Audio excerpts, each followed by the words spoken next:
大家講下呢個名詞課金，咁有喺上網玩遊戲嘅朋友咧，人人都知係咩嚟㗎啦，係嘛？嗱，呢個詞咧其實係由日文嗰度嚟嘅，先由日本傳到去台灣，咁啊喺香港咧當然亦都流行啦。課金呢個課咧喺呢個詞裏邊咧就解為即係你要繳付咁解，即係你要俾嘅錢，你要繳付嘅錢。咁呢個課字會咁樣解咧？咁嗱，同大家專門講講呢個課字。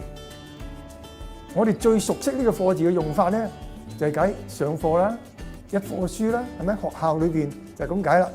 嗱，呢個字本來嘅解法咧係解考試咁解嘅。啊，考試評核就叫做課。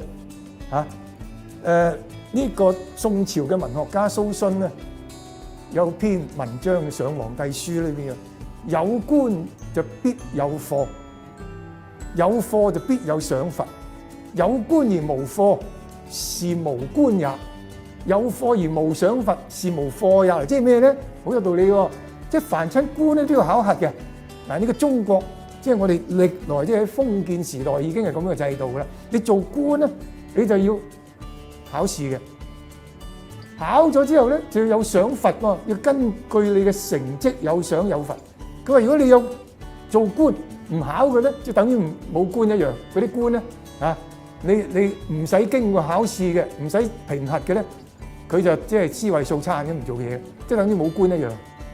你考咗唔去賞罰咧，就等於唔考。啊，咁即係有啲人講話問責制，問責。如果你冇賞冇罰嘅，咁啊點叫問責咧？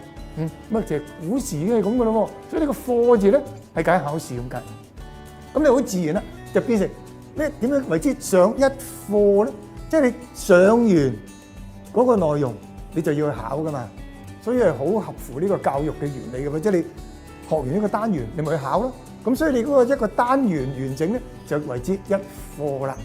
咁由此咧引申咧，而家我哋話啊，返學上堂就係之叫上課，或者叫一課書。個課係咁樣嚟嘅。好啦，咁啊正係因為佢有呢個考試咁解咧，就有個即係按制度，有個制度，即係有規有矩嚇，即係有晒紀律嘅安排咁嘅意思。咁所以就有課稅呢個名稱。課稅亦都係依法徵收嘅稅項咧，就為之課稅。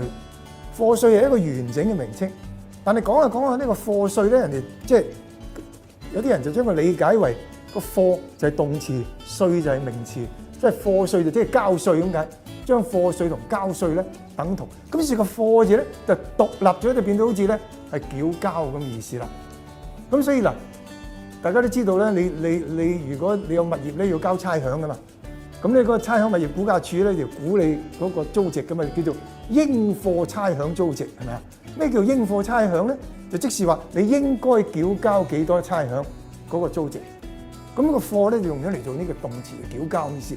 於是咧咁日本人咧就攞咗去課金，個金咧就即係錢咁解啦。咁即係要交嘅錢，咁所以就變成咗我哋呢個網上嘅一個潮語啦，係咁樣嚟嘅。咁所以原來咧呢個課金呢個課字最初係同考試有關嘅。